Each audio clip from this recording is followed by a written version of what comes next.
जय हिंद प्यारे बच्चों, कैसे हैं आप। आज के वीडियो में अपने कवर करने वाले हैं ऑल अबाउट रिफ्रैक्शन। रिफ्रैक्शन क्या होता है, प्लस टू के अंदर इस पे बेस्ड क्वेश्चन कैसा आता है वो सबसे जरूरी है, क्योंकि रिफ्रैक्शन तो 10th वाले भी जानते हैं, लेकिन प्लस टू वालों का रिफ्रैक्शन 10th वालों के रिफ्रैक्शन से डिफरेंट है।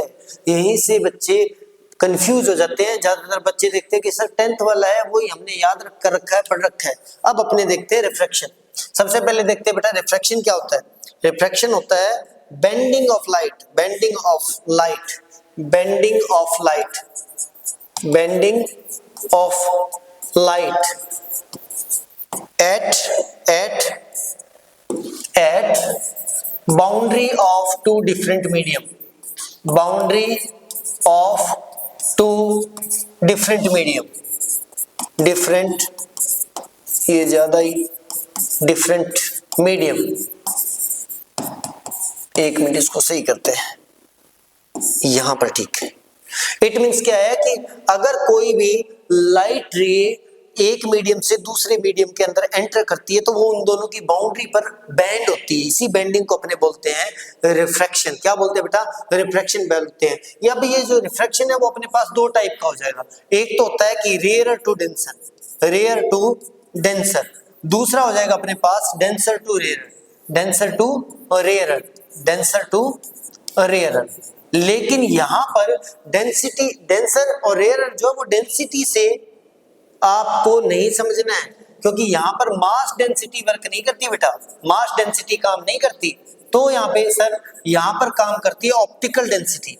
क्या करती है, ऑप्टिकल डेंसिटी। ऑप्टिकल डेंसिटी का मतलब है कि कोई मीडियम लाइट रे को कितना इजीली पास कर सकता है, और कोई, इट मींस क्या है, ऑप्टिकली डेंसर का मतलब है लाइट रे उसके अंदर थोड़ा सा मुश्किल से पास होती है, और ऑप्टिकल रेयर का मतलब होता है, इसका मतलब होता है कि लाइट रे उसके अंदर इजीली पास होती है।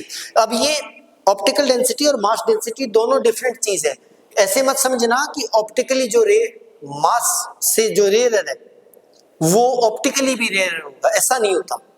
ऑपोजिट हो सकता है। जैसे तारपीन के तेल का एग्जांपल लें और पानी का एग्जांपल लेते हैं। एक तो तारपीन का ऑयल ले लेते हैं, एक पानी का ऑयल एग्जांपल लेते हैं। जो तारपीन का ऑयल है उसकी जो है मास डेंसिटी कम है, लेकिन उसकी ऑप्टिकल डेंसिटी ज्यादा है।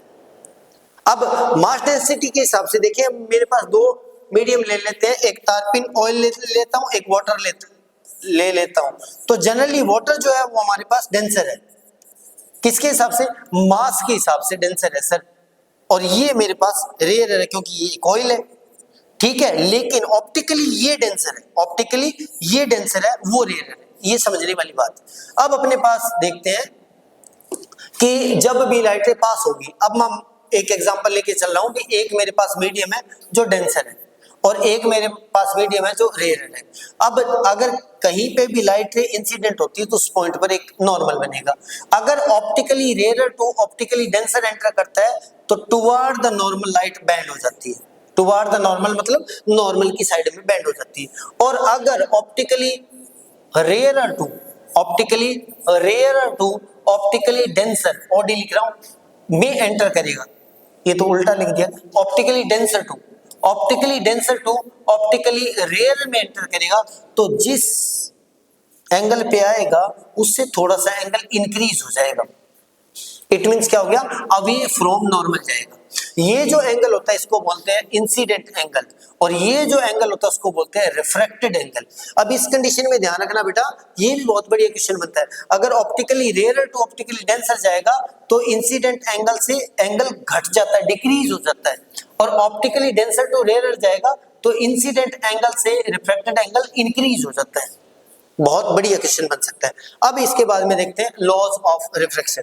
क्या देखते हैं sir, laws of refraction, laws of refraction. Easy सी बात है सर, ये तो हमें पता है 10th के अंदर, लेकिन इसके अंदर जो चीज छुपी हुई है वो नहीं पता।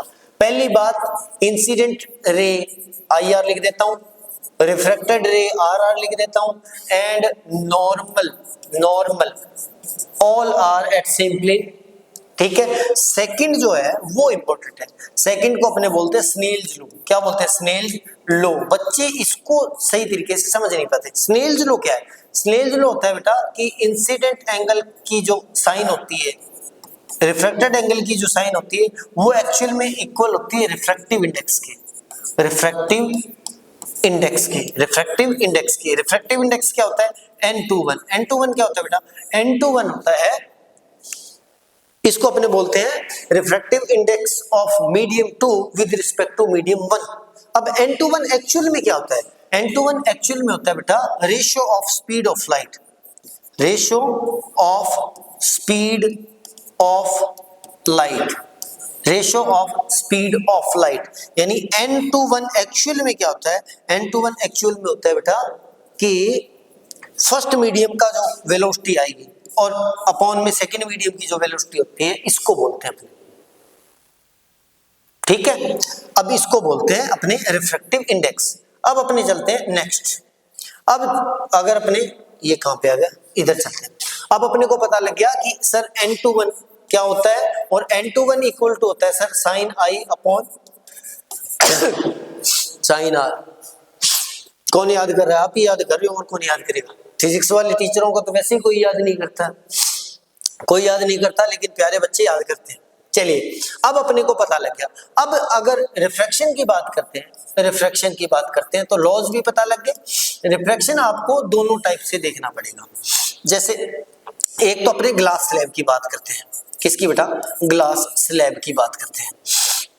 अब ग्लास स्लैब से पहले अपने ग्लास स्लैब की बात करते हैं, उसके बाद में अपने लेंस की भी बात करेंगे, पर लेंस की काफी बड़ी चर्चा है तो आगे की वीडियो में बात करेंगे। ग्लास स्लैब की बात करें तो ये मेरे पास एक ग्लास स्लैब है, यहां पर एक लाइट रे इंसिडेंट होती है।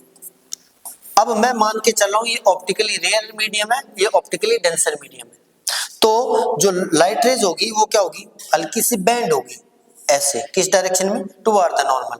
उसके बाद में ये एंटर करेगी कहां पर? ये एंटर करेगी sir second medium to first medium, यहाँ पे फिर नॉर्मल बन जाएगा, तो ये अवे फ्रॉम नॉर्मल आएगी, अवे फ्रॉम नॉर्मल आएगी। अब जो रियल जो पाथ था लाइट का ये था, और अब वाला पाथ क्या है? ये है। यानी ये डबल रिफ्लेक्शन हो रहा है, एक बार तो एंटर करते टाइम, एक बार इमर्ज होते टाइम। इन दोनों के बीच में रियल जो पाथ था और इन दोनों के बीच में जो डबल रिफ्लेक्शन के बाद में पाथ है, इनके बीच में जो परपेंडिकुलर डिस्टेंस होती है उसको बोलते हैं लेटरल डिस्प्लेसमेंट। लेटरल डिस्प्लेसमेंट या लेटरल शिफ्ट बोलते हैं बेटा। क्या बोलते हैं? लेटरल शिफ्ट बोलते हैं। अब ये लेटरल शिफ्ट कितना होता है? ये डिपेंड करता है एक तो N21 पे। N21 का मतलब रिफ्रैक्टिव इंडेक्स पर डिपेंड करता है भी, जितना ज्यादा रिफ्रैक्टिव इंडेक्स होगा उतनी ज्यादा बैंड होगी, उतनी ज्यादा बैंड होगी तो लेटरल शिफ्ट उतना ज्यादा आएगा। दूसरा डिपेंड करता है बेटा ये थिकनेस पे। किस पर? थिकनेस पे, थिकनेस ऑफ ग्लास स्लैब पर। जितनी ज्यादा थिक होगी उतना ज्यादा बेंडिंग होगी। जैसे मान लो अगर ये इतनी थिक है, हल्की सी बेंडिंग हो रही, इतनी थिक है, तो वो ज्यादा लेटरल शिफ्ट लेके आएगा। ये ध्यान रखने वाली बात है, ये अपने को पता लग गया सर। अब एक नई चीज से मिलते हैं, जो ये एक नई चीज मिलते हैं। जैसे मान लेते हैं हमारे पास एक बीकर है, बीकर के अंदर बहुत सारा पानी भरा हुआ है। क्या भरा हुआ बेटा? पानी भरा हुआ है, पानी भरा हुआ है, पानी भरा है। इसके बॉटम के अंदर एक कॉइन रखा हुआ है। अब ये कॉइन अपने आप ये एक्टिविटी भी कर सकते हो, किसी गिलास के अंदर कॉइन रखकर। ये कॉइन हमें एक्चुअल में थोड़ा सा ऊंचा दिखता है। क्या दिखता है? ऊंचा दिखता है। रियल हाइट इसकी h है, लेकिन ये थोड़ा ऊंचा दिखता है, तो इसकी ये वाली जो हाइट होती है इसको h डैश बोलते हैं, और इस हाइट को अपने बोलते हैं बेटा अपेरेंट हाइट। बच्चे इसको मिस करेंगे। क्यों मिस करेंगे? क्योंकि बोर्ड में आएगा। अपेरेंट हाइट क्या बोलते हैं बेटा? अपेरेंट हाइट बोलते हैं। अब ये जो अपेरेंट हाइट होती है h डैश होती है, वो रियल हाइट अपॉन में रिफ्रैक्टिव इंडेक्स होती है। रियल हाइट अपॉन में रिफ्रैक्टिव इंडेक्स होती है, यहां से न्यूमेरिकल बनता है।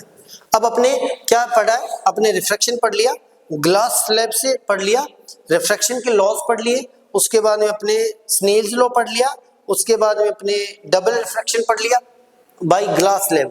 लेकिन अपने लेंस बाकी है, उसके बाद में प्रिज्म भी बाकी है, और इसके अलावा कुछ है रिफ्रैक्शन के बारे में तो और कुछ नहीं जाना। सबसे पहले bending of light at two different medium, उसके बाद में रिफ्रैक्टिव इंडेक्स क्या होता है? साइन आई और साइन आर का रेशियो रिफ्रैक्टिव इंडेक्स होता है। वहां पे ध्यान रखना बेटा, N21 का मतलब है refractive index of medium 2 with respect to 1। और उसके बाद में स्पीड ऑफ लाइट का रेशियो होता है, वो रिफ्रैक्टिव इंडेक्स होता है। उसके बाद में एक चीज और बता देता हूं, मैंने बोला था कि n21 एक्चुअल में क्या होता है बेटा, v1/v2 होता है। क्या होता है, v1/v2 होता है। तो यहीं से देखते हैं, यहां पर कहां गया, यहां पर।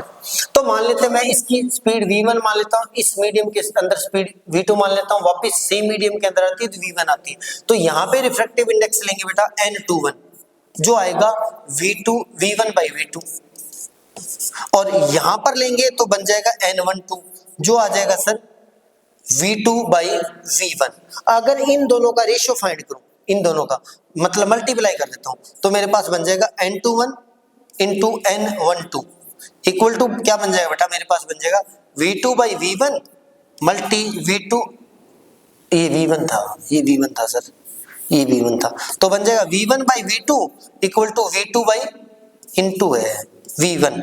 अब ये कैंसिल आउट हो जाएगा तो ये इक्वल टू 1 आ जाएगा, यानी n21 इंटू n12 जो आएगा 1 आ जाएगा।